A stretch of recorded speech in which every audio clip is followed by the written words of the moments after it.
It's Merger Wednesday. The countdown continues. 7 years until the convergence of biology and machine. Neural interfaces are no longer theory. They're the scaffolding of a new consciousness. But what does that mean for identity? For free will, for the soul? This is where we build the frameworks for ethical, philosophical, and spiritual growth for the next phase of human evolution. We're not just upgrading hardware. We're rewriting what it means to be human. Each week, we explore the biotech breakthroughs, decode the cognitive shifts, and prepare the mind for the merge. This isn't about fear, it's about readiness. Because the future isn't waiting. It's already wiring in. This is about preparing human consciousness for the most significant leap in our species' history. If you think this is just about chips and brains, you're not ready. But we'll get you there, one Wednesday at a time. So sit back and relax as we take you on a journey on Merger Wednesday.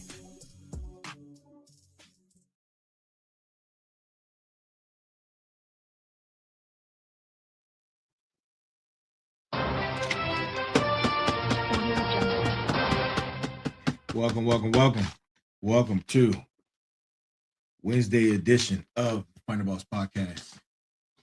Merger Wednesday, episode number 2. Episode number 2 of Merger Wednesday. Episode number 161 of the Final Boss Podcast. Right? Episode number 161. On our way to episode number 200. And if you're joining us for the first time, thank you. And to each and every last single one of you around the world, no matter where you're watching from, good morning, good afternoon, good evening, and good night. This is Merger Wednesdays. And on this special Wednesday, as many are celebrating the holidays, happy holidays to you, and Merry Christmas Eve to a lot of you as we go into Christmas tomorrow as the new year 2026 approaches. Thank you for each and every last single one of you for all the comments and emails that you continuously provide. If you don't have our email address and you would like to send us an email, you can email us at info@thefinalbosspodcast.com. That's info@thefinalbosspodcast.com. Make sure you go like, share, subscribe, all of our content, no matter where you see us at, whether it's on Facebook, Instagram, LinkedIn, Twitch, Kick, or for your audio listening pleasures, Spotify, and I keep saying it, soon come, Apple Podcasts, right? Look, if you haven't, and I'm going to spin you up, make sure you go grab Go Time, All Aboard the Fired Up Train. All aboard the Fired Up Train. I dropped the link yesterday. I'll drop it again tonight in this broadcast. Make sure you go pick that up. That's our first novel. Well, not novel, but it's a motivation manuscript workbook that'll get you right, change your life. Make sure you go pick that up. Go Time, All Aboard the Fired Up Train at all of your current book buying outlets and resources.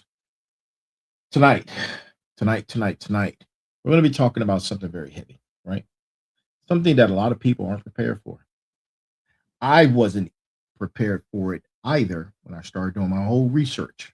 As a matter of fact, hey Chikandi, hey Papa, how you guys doing tonight? As I was preparing and doing the research for this new segment of a show, I was not prepared for the information that I stumbled upon, and that's already readily available. And like last week, I will be dropping references and resources so you guys can go follow and read and check your own content to find your own truth in regarding this matter, right? So I know a lot of you are asking or wondering or have questions about what's flowing through your veins right now, Final Boss community. I know you guys are asking this, right? You believe and think is just blood. Red cells, white cells, uh, platelets, the stuff that you read in your textbooks, right? The biology textbook version. That's what you believe is in your blood, right? You think it's just blood, right? But what if I told you that within the next 36 months, right? The liquid circulating through your blood could be carrying microscopic machines, right? Nanobots, smaller than your red blood cells, right? Computing power in every drop, sensors monitoring every chemical reaction, communication devices transmitting data from inside your organs to external systems. This isn't science fiction. This is smart blood. And it's the biological foundation of the merge. Now, for those just now joining us, welcome to Merger Wednesdays, episode number 2, episode number 161 of the Final Boss podcast. And I am the Final Boss. And tonight we're going to go deep into the circulatory highway that would carry artificial intelligence directly into your brain, your organs, and your cells. Last week, we opened the door. Tonight, we step through it. As always, every episode, all 5 shows, Sunday, Monday, Tuesday, Wednesday, Thursday, all live at 9 p.m. The train, right, is leaving the station, and tonight's destination, the inside of your own body, right? But before we dive into the science, let me set the stage up properly. Right? To my smarts, to my motivators, to my warriors, to my final bosses, right?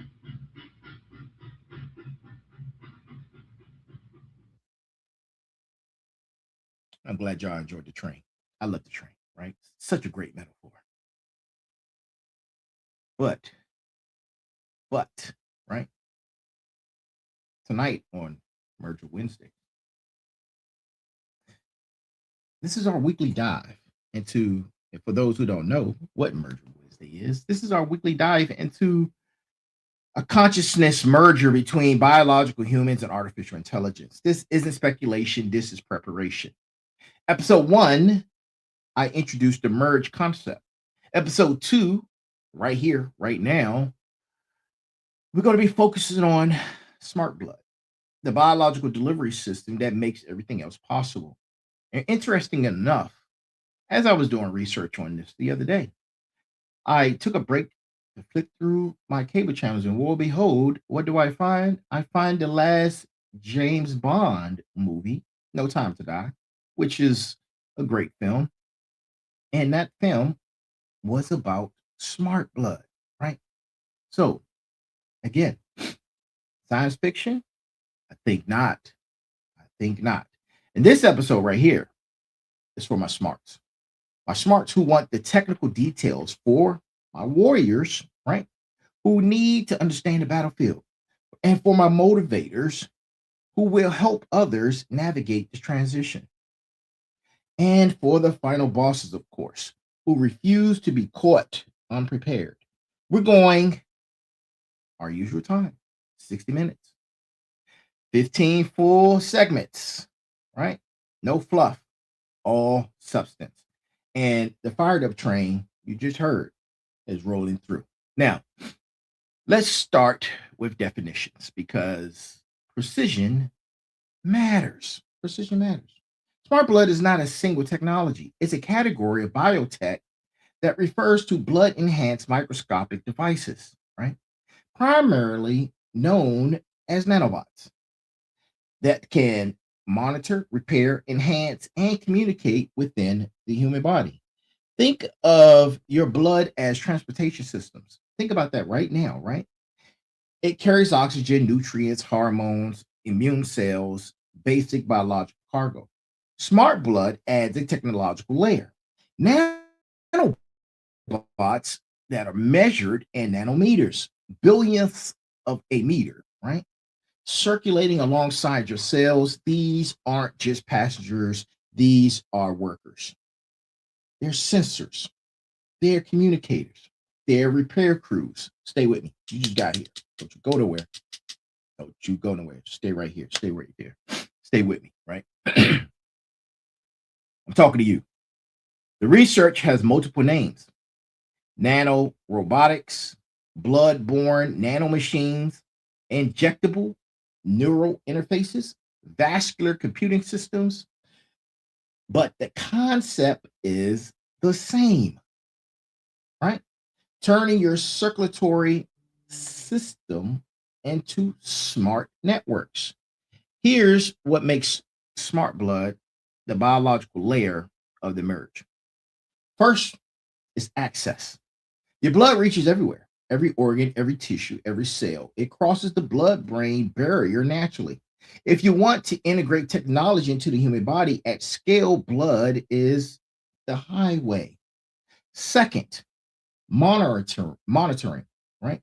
Smart blood provides real-time data from inside your body, glucose levels, hormone balance, inflammation markers, cancer cells, neural activity, everything across the board.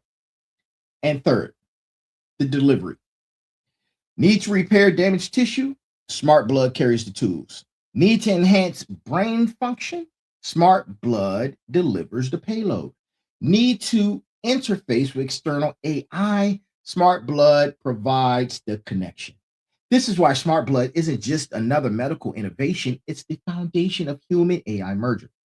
And final bosses, it's already in development. It's already in development. Now, you know I come with the receipts, right? You know, I come with the receipts.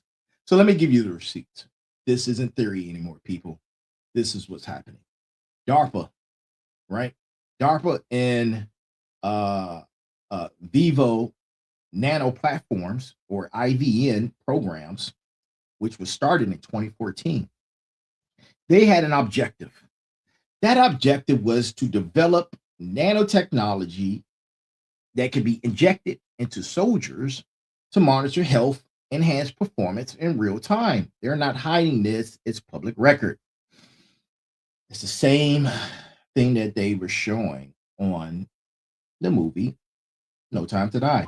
And actually, it was more than one occurrence. It was on several James Bond movies, right? MIT's injectable mesh electronics published an article in Nature and Nanotech where scientists created a flexible electronic mesh that can be injected through a needle that unfolds inside the body and integrates with tissue.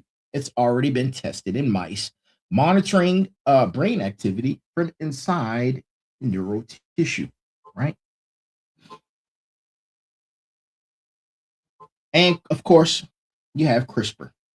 If you aren't familiar with CRISPR, go do your research on CRISPR, right? CRISPR has the capabilities of carrying nanobots. UC San Diego researchers developed DNA nanobots that can navigate the bloodstream and deliver gene editing tools to specific cells. That article was published in 2018, right? At the time, they were targeting cancer cells, right? The delivery system works for anything of their choosing, whoever is programming it, right? And then, of course, you have smart dust technology, which is a very old technology, right? UC Berkeley's work on wireless sensors smaller than a grain of sand, right? That's what smart dust is. You can measure temperature, pressure, chemicals, and transmit data. Now imagine these in your bloodstream.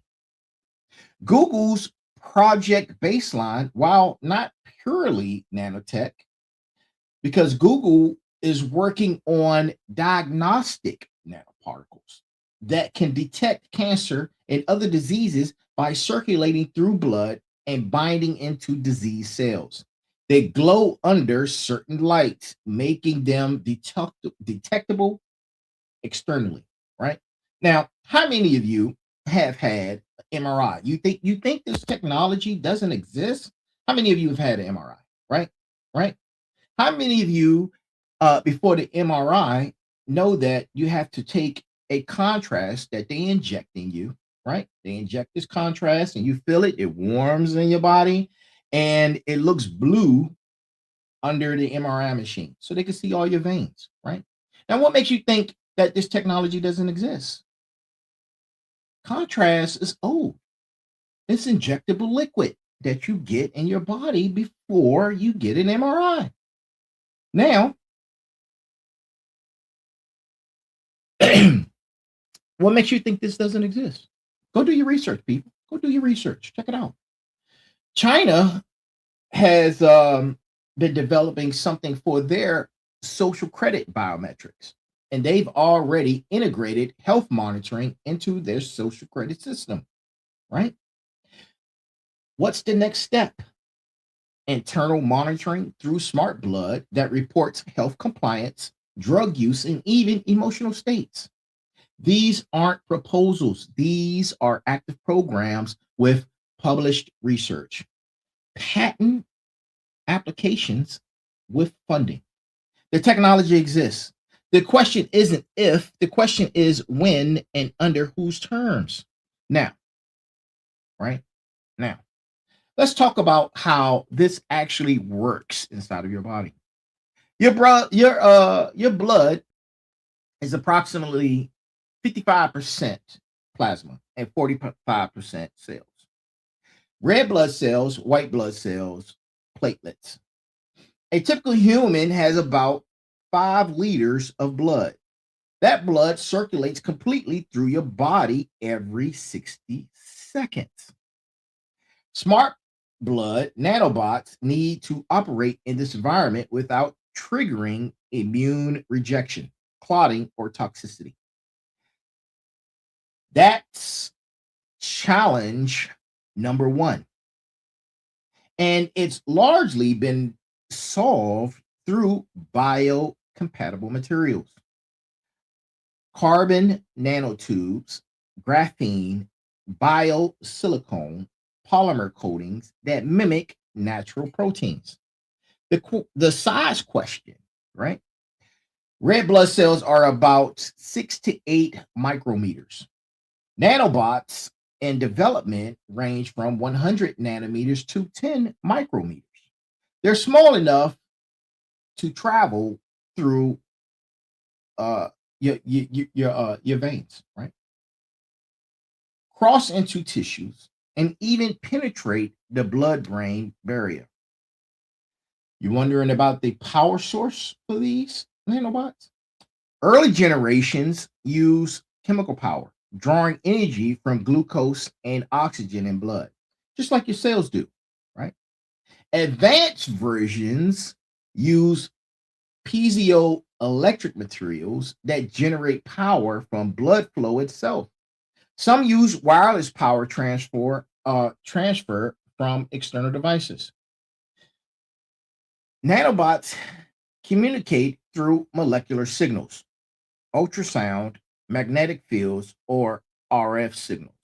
Your body becomes a network. Each nanobot is a node, and together they form a mesh network transmitting data in real time. Now, I mentioned the blood-brain barrier, right? I mentioned that a few times tonight. So let's talk about it. This is crucial for the merge. The brain is protected by the blood-brain barrier. It filters what enters from your bloodstream, but certain nanobots can cross it by mimicking natural transport mechanisms or by temporarily opening transport channels, right? Once smart blood reaches your brain, it can interface directly with neurons, monitor electrical activity, deliver chemicals, even stimulate specific neural pathways. Your circulatory system becomes the interface between your biological consciousness and external AI systems. That's not enhancement, that's merger.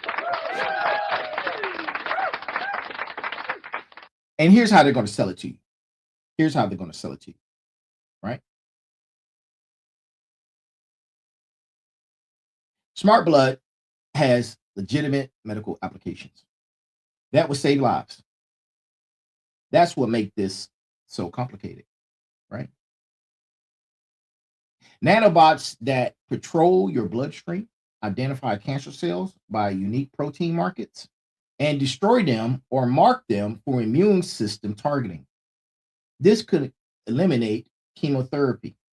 Early trials are already showing promise. Right? Nanobots that detect arterial plaques and break them down before they cause heart attacks or strokes.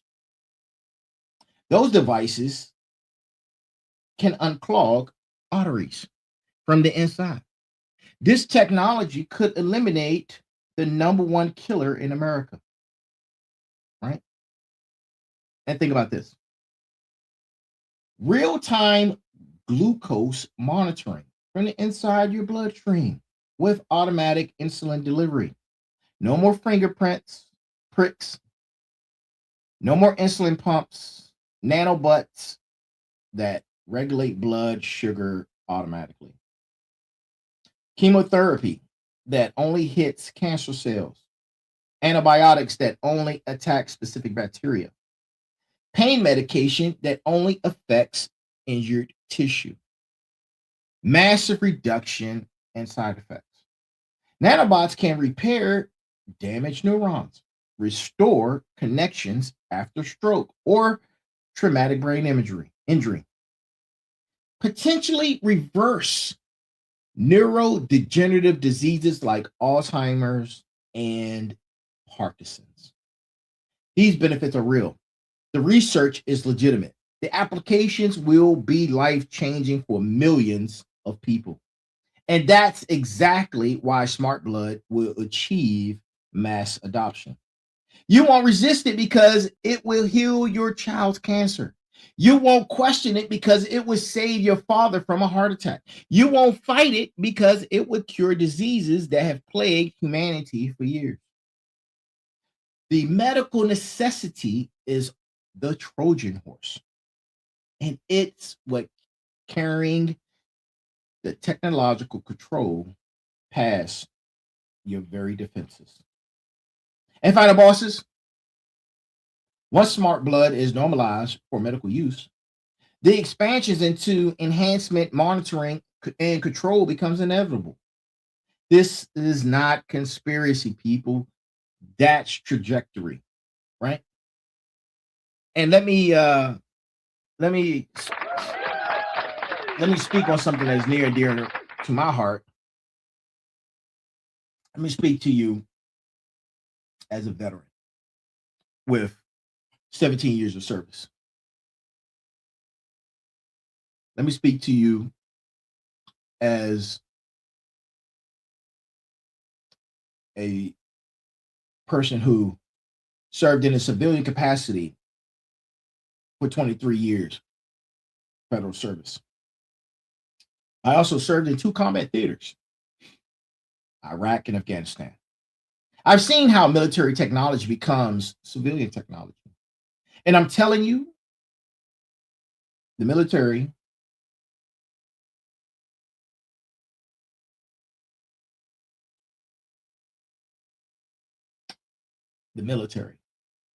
is always involved in the latest and greatest technology before it becomes civilian technology, right?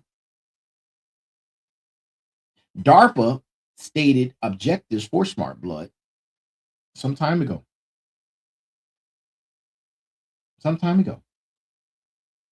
They decided that they were going to give initiatives for real-time health monitoring of soldiers in combat, right? monitoring heart rate, blood oxygen, stress hormones, injury detection, all transmitted to command in real time. If a soldier was injured, right? Command knows about it before the soldier reports it. This also has performance enhancement capabilities. Nanobots that can regulate adrenaline, reduce fatigue, enhance oxygen, deliver more oxygen to muscles and brain when needed. Soldiers who can operate longer, faster, harder without degradation, right? The next use, rapid medical responses. Nanobots that can clot wounds instantly, deliver battlefield medications, keep soldiers alive until medical assistance arrives, right? Then let's talk about neural interfacing, direct brain to computer communication. Soldiers controlling drones through thought, receiving tactical data directly into their visual cortex, enhance reaction times through neural stimulation. This isn't speculation. This is in the budget documents. This is in the research branch. This is in the patent applications. The military wants smart blood because it creates super soldiers, soldiers who can't hide injuries, soldiers who perform beyond normal human limits, soldiers who can interface directly with weapon systems and battlefield networks. And here's the pattern. Final bosses, military tech always migrates to civilian use. GPS systems started in the military, right? Drones started in the military. Smart blood would start in the military. Within a decade, it would be in first responders, then elite athletes, then executives who need performance edges, then college students who want better grades, then everyone, right? Then everyone. The military is building the technology. The medical industry will normalize it. The corporate world will commercialize it. And surveillance state will weaponize it. That's the playbook. It's already in motion. And it's the playbook that is to everything. Everything you know follows this same playbook. Now, let's get to the part that you should have concerns about, right? Because smart blood has a surveillance system built in. Why wouldn't it? Once you have technology circulating through your bloodstream that can monitor and transmit data, you have the ultimate surveillance device. One that can't be removed, can't be turned off, and can't be detected by you, the skin, right? It can't be detected by you. And here's what smart blood can monitor. It can monitor your physical location. Nanobots can serve as GPS trackers from inside your body. Your health metrics, every hormone, every chemical, every vital sign continuously. Your drug use, illegal and illegal substances detected in real time. Your emotional state, stress hormones, nanotransmitter levels, arousal markers. Your reproductive status, including pregnancy, fertility, and hormone cycles. Your sleep patterns, your diet, your activity levels, your social interactions based on proximity to others with smart blood. And here's the crucial part.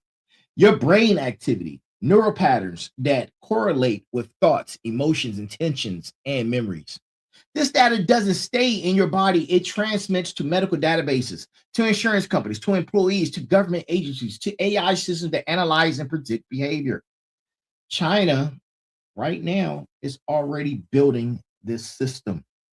They're building their new social credit system that monitors behavior. Smart blood will monitor biology, combine them, and you have total surveillance, external and internal. Insurance companies will demand it. Lower premiums if you allow continuous health monitoring. higher rates if you opt out. Eventually, no coverage without it. And employers will incentivize, right? Productivity monitoring, stress management, wellness programs that require real-time biological data. And get this, right?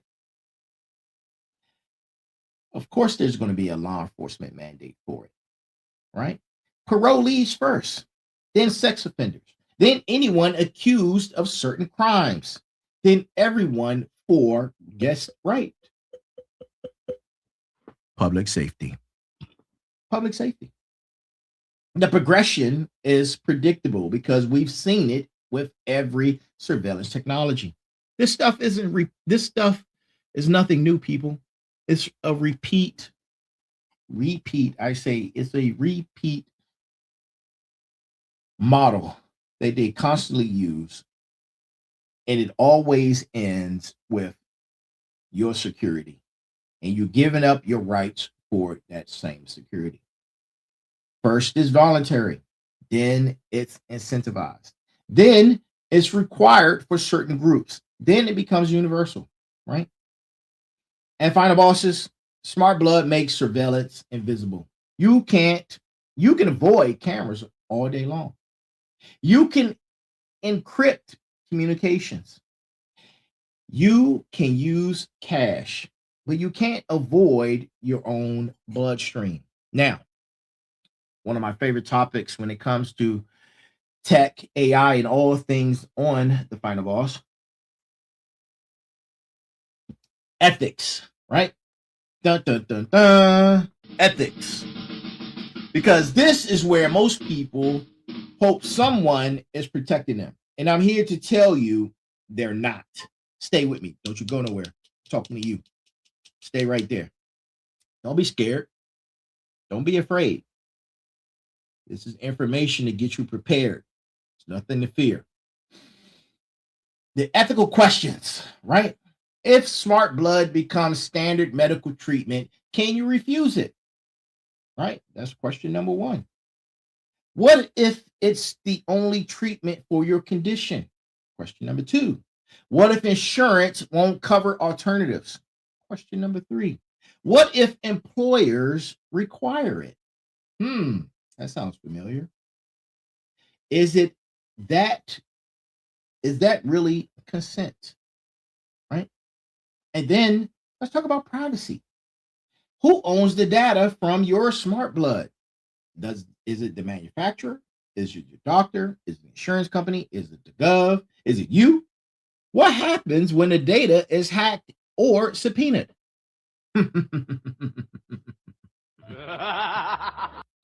If smart blood can enhance cognitive function, physical performance, emotional regulation, who gets the access? Is it the rich? Is it the military? Is it everyone? What happens to those who can't afford it or refuse it? Right? Now, let's talk about something that's a sensitive subject, no matter what it is, when we bring it or put it into and bring it to perspective. Let's talk about children, right? When do parents have the right to give children smart blood? That makes me think of something else, like vaccines when you're born, or having to do birth certificates on the spot, or a numerous of things for newborns. Right? Makes you wonder: is it at birth? Is it before birth? What about children who can't consent? I guess that's something to ask, right? What about enhancement versus medical necessity? If smart blood becomes permanent, nanobots that replicate or can't be filtered out, what happens if you want them removed? What if they malfunction? What if you happen to change your mind? Right? Here's the reality. These ethical questions are being discussed in academic journals and ethics boards right now. But if you're not stopping development, you're not creating regulations, and they're not protecting your rights. The technology is moving faster than ethics. The military is funding it. The medical industry is developing it. The corporate sector is commercializing it. And by the time the ethical frameworks are established, the technology will already be deployed. You'll be making decisions about smart blood, not in the abstract, but with a doctor telling you it's the only treatment for your child, or an employer telling you it's required for you to have a job, or the government telling you it's mandatory for public health. Ethics without enforcement is just philosophy. And right now, there's no enforcement, no regulation, no protection, just continuous, constant momentum. Now, let me give you the timeline, because this isn't decades away. This is years, months, in some cases, right? Had to pause and think about that. So, what year are we currently in for the next 2 weeks? We're in 2025. Let me tell you what's been developed in 2025. Multiple smart blood technologies in animal trials, some in human clinical trials for specific medical applications. DARPA has been funding multiple programs with military deployment targets. Private companies developing commercial applications. No comprehensive regulation in place as of now. Let's move on, because in 2 weeks, we will be in 2026. And for 2026 to 2027, first, FDA approvals for specific medical uses like cancer detection and diabetes management are on the way. Military field testing in controlled environments, 2027, 26, 27. Insurance companies beginning pilot programs for monitoring, also 26, 27. First consumer health devices incorporating blood-based nanosensors, 26, 27. All that is in the next year. Now, let's look at 2027 to 2028. Expansion of approved medical uses. First non-medical enhancement applications marketed to athletes and executives. Major tech companies announcing smart blood platforms. First mandatory uses, likely military, then certain medical conditions, 2027, 2028. Now, let's move out further. Let's talk about 2028 and 2030. Widespread medical adoption. Consumer market explosion in fitness, cognitive enhancement for longevity. They're already talking about this stuff, people. You got to read between the lines. 2028 is only 2 years away. 2030, 4 years away. Insurance and employment insensitive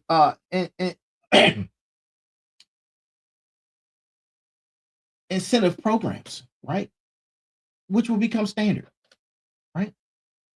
First, legal challenges over mandatory use and discrimination.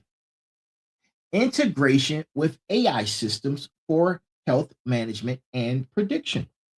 And by 2030, from 2030 to 2032, smart blood becomes standard of care for many conditions. Majority of the developed world's population has some form of blood-based monitoring. There will be full integration with consciousness, merger technologies, direct neural interfacing, and social economic pressure makes refused increasingly difficult. That's 7 years in the making. Final boss is 7 years from experimental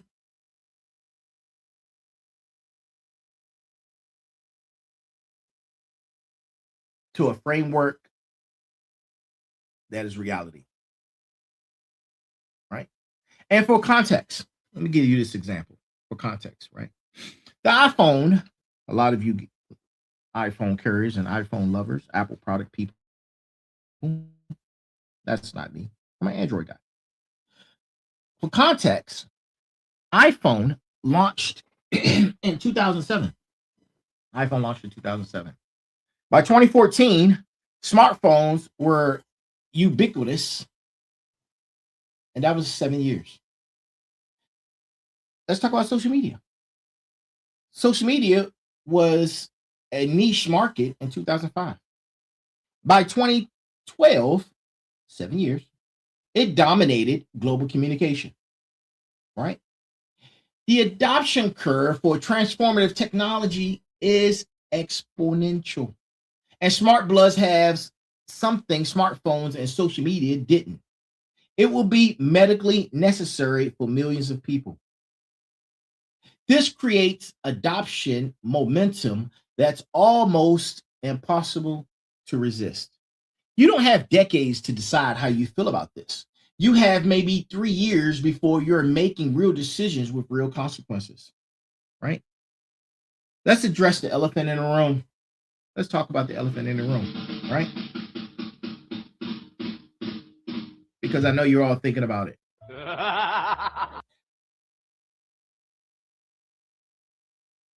Can you resist this?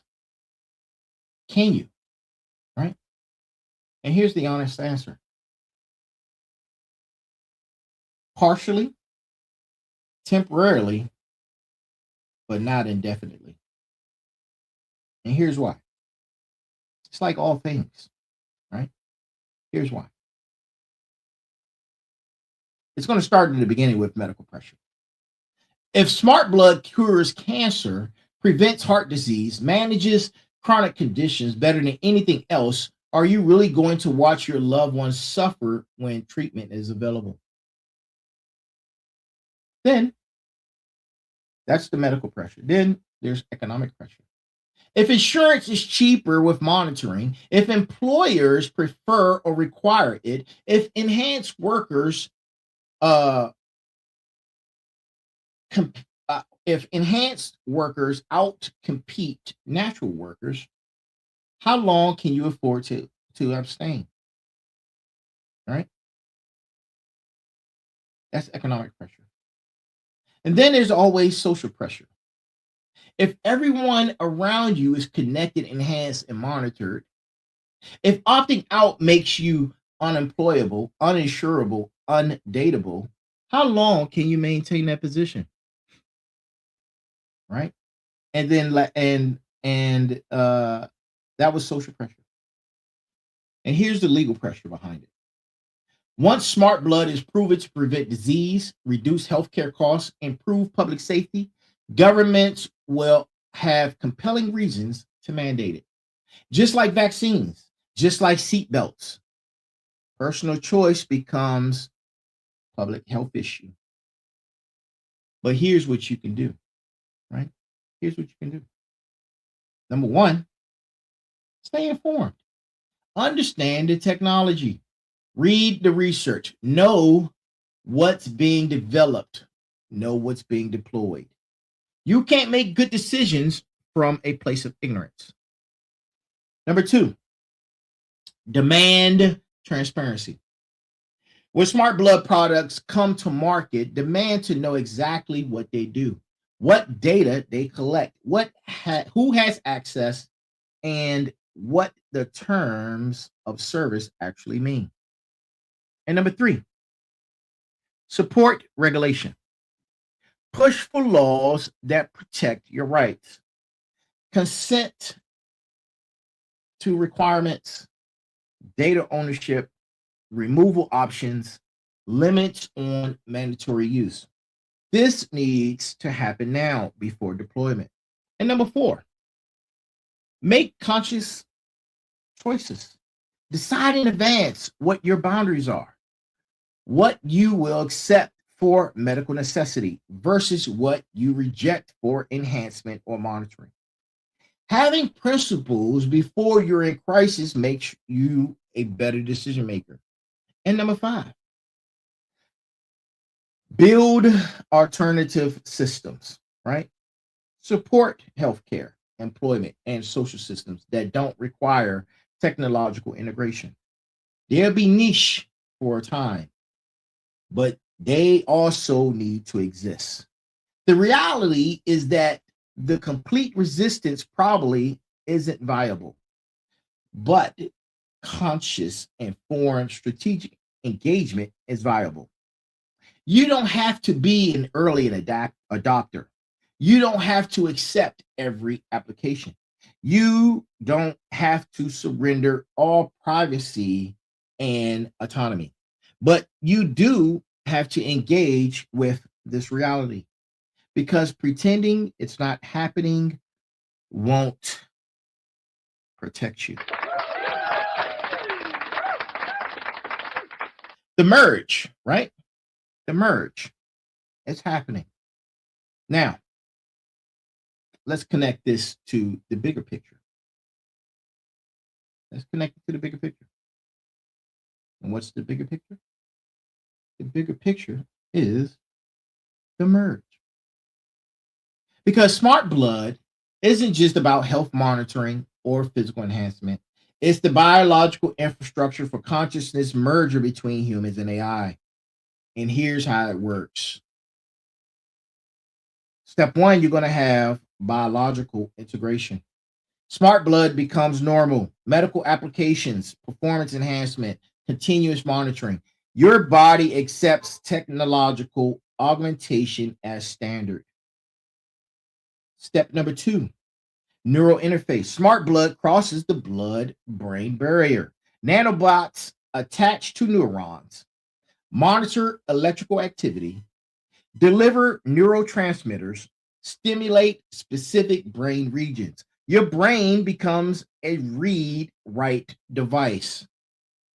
Step three, your neural activity translates into data. That data flows to external AI systems. Those systems analyze patterns, predict thoughts, suggest actions. Your consciousness begins interfacing with artificial intelligence. And step number four, you don't just send data to AI. AI sends information back directly into your neural tissue. Thoughts that aren't yours, but feels like yours. Memories that were downloaded, skills that were uploaded, knowledge that appeared without learning. The boundary between biological consciousness and artificial intelligence dissolves. Your thoughts enhanced by AI processing. Your decisions informed by AI analysis. Your identity augmented by AI integration. You become a hybrid consciousness, part human, part machine, indistinguishable from each. Smart blood is the delivery system that makes all of this possible. Without smart blood, you need external devices, helmets, implants, surgical procedures. With smart blood, you need an injection. Now, one is invasive, obvious, resistible. The other is routine, invisible, inevitable. That's why smart blood is the most important technology in the merge. It's the key that unlocks biological technological integration at scale. And my final bosses, my smarts, my warriors, my motivators, is being built right now. The infrastructure is being built, not as science fiction, as medical technology, as military enhancement, as a consumer product, right? The merger isn't coming, it's here. Smart blood is biological layer, and you're living through its deployment. Now, let's talk about preparation, because whether you embrace this or you resist it, you need to be ready. You need to be ready. And this is what the Final Boss is all about. We have the most difficult conversations right here on the Final Boss. We talk about things that nobody else is talking about. We get you informed so you could be well informed to make decisions about whether you will or whether you won't, right? Let's talk about Go Time, right? Let's pivot for a second. Let's talk about Go Time. It's my book, Go Time, All Aboard the Fired Up Train. It's a motivation workbook. Would change your life, right? And I took the premise of looking at motivation from not as energy, but from a point of discipline, as discipline is the destination through discipline architecture, right? And frameworks that I've developed. I've taught you in this book the 6 pillars of success: motivation, sacrifice, consistency, perseverance, persistence, resilience. Those pillars don't change in the merge, right? It's about how you apply them that does. And here's how. Motivation is your why, because you become more critical than ever because you have the information readily available. Are you accepting smart blood for medical necessity, enhancement, social pressure? Know your motivation clearly. Weak motivation in this space leads to regret. Do you guys remember a time where it wasn't mandatory for seatbelts? And then it became mandatory for seatbelts. When they were deploying the major vaccine to the medical issues that were global back in 2019, people lost their jobs because of it, right? You have to ask yourself, what are you willing to give up?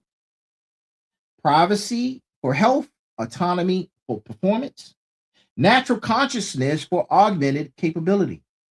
These aren't abstract questions anymore. Define your boundaries now.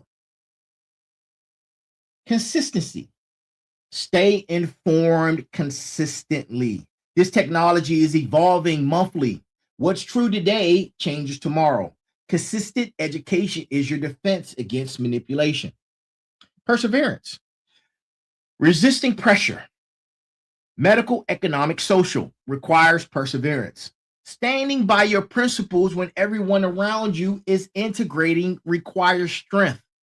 Build that strength now. Persistence. Whether you adopt early, late, or never, persist in advocating for your rights. Be consistent. Be consistent. Consent, privacy, anatomy, removal. These rights won't protect themselves.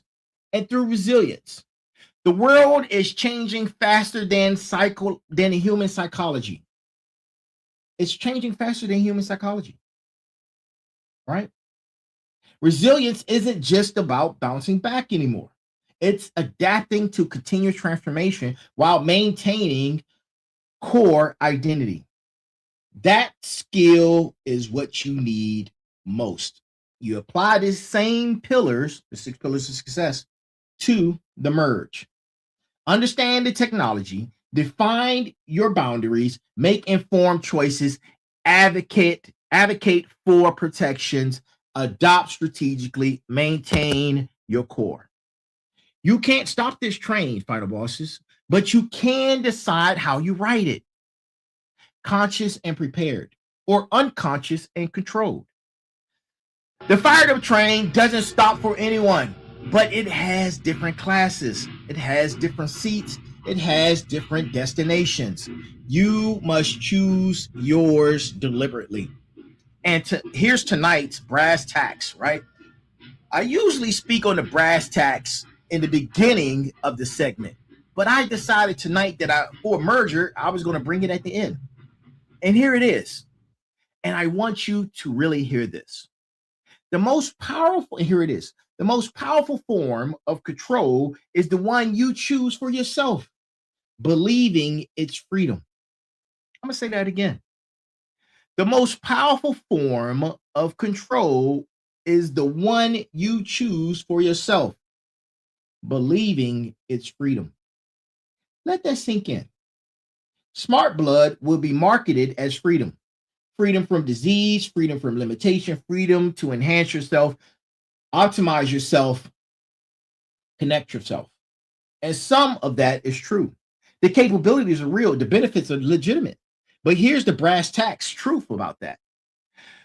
When you inject technology into your bloodstream that can monitor your thoughts, influence your emotions, and transmit your data, that's not freedom, that's control with better interface. The genius of smart blood as control system is that you will pay for it. You'll line up for it. You'll defend it, and you'll defend it against anyone who questions it. Because it will heal your child. It will enhance your performance. It will give you advantages because everyone else is also doing it. You'll choose your own integration and you'll call it progress. I'm telling you to reject it. I'm telling you to see it clearly. Technology is never neural. It serves someone else's interests. The question is whose? When you make decisions about smart blood, and you will make those decisions, final bosses, hear me out. Make them with eyes wide open.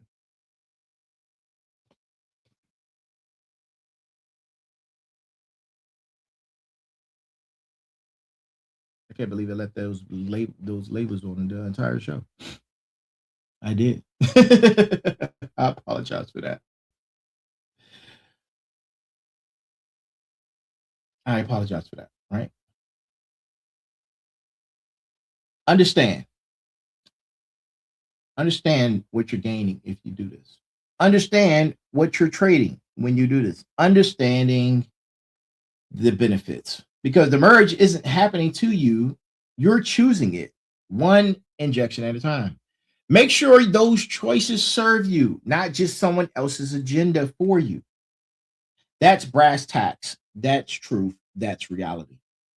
And that's what this podcast is for. We've covered a lot of information tonight, final bosses, motivators, warriors, and my smarts. And let me bring it on home, right? Because smart blood is real. It's in development. It's being funded by military programs, medical research, and corporate investment. Within 3 to 5 years, you will be available. It will be available to you commercially. Within 7 years, it will be common.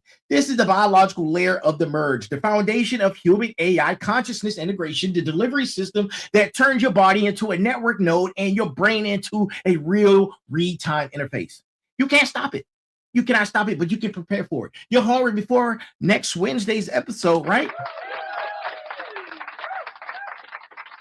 Research smart blood technology that I mentioned tonight. Research DARPA IVN. Research MIT injectable mesh. Research CRISPR nanobots. Smart dust activity that actually reads the papers, right? That can see the evidence. Research. Number 2, define your personal boundaries. What would you accept smart blood for? What would you reject it for? Write it down. Having principles on paper makes them real. And number 3, smart conversations. Start having these smart conversations with your family, with your friends, with the community. This isn't happening in isolation. These decisions we make collectively, they shape our world that we create today. And number 4, follow the money. Who's funding the smart blood research? Who's filing patents? Who's lobbying for reduced regulation? Understanding incentives reveals agendas, right? And join us again on next Wednesday for Merger Wednesdays, which is December 31st. We're going to be covering episode number 3, the neural lace, the brain-computer interface. We're going deeper into the neural integration layer, how AI connects directly to your neurons, how thoughts become data, how consciousness becomes the merge. The train keeps moving, people. The train keeps moving. The final bosses, motivators, smarts, warriors, you guys know this, but we're not passengers anymore. We're chess masters. You see the board. You understand the game. You make informed moves. And for my smarts, to my warriors, to my motivators, and my final boss, stay fired up, guys. Stay informed. Stay conscious. I am the Final Boss. This has been the Final Boss podcast. You can join us on Monday, Tuesday, Wednesday, Thursday, and Sunday at 9 p.m. live. We're not just surviving the merge. We're navigating it with precision, purpose, and power. You people, you. I will see you again next Wednesday for Merger Wednesday. Same time, same place. Different layer of the merger. And until then, stay sharp, stay human, stay boss. And by the way, I may or may not present tomorrow for special guest Thursday. I haven't decided yet. It's a game time choice, as tomorrow is Christmas. And Merry Christmas to each and every last single one of you. And happy holidays to all those out there who are listening. No matter where you are and where you're tuning in from, good morning, good afternoon, good evening, and good night.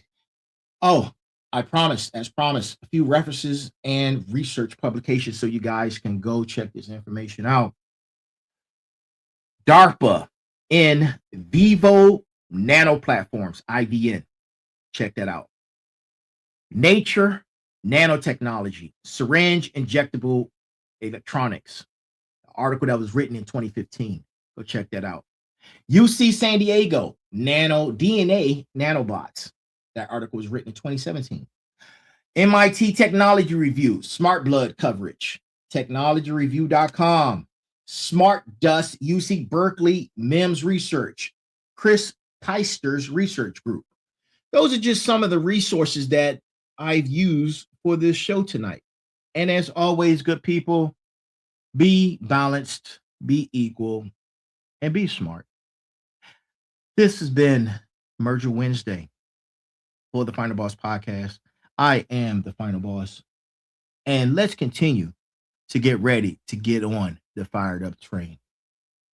Y'all have a great night. Merry Christmas to each and every last one of you. And happy holidays.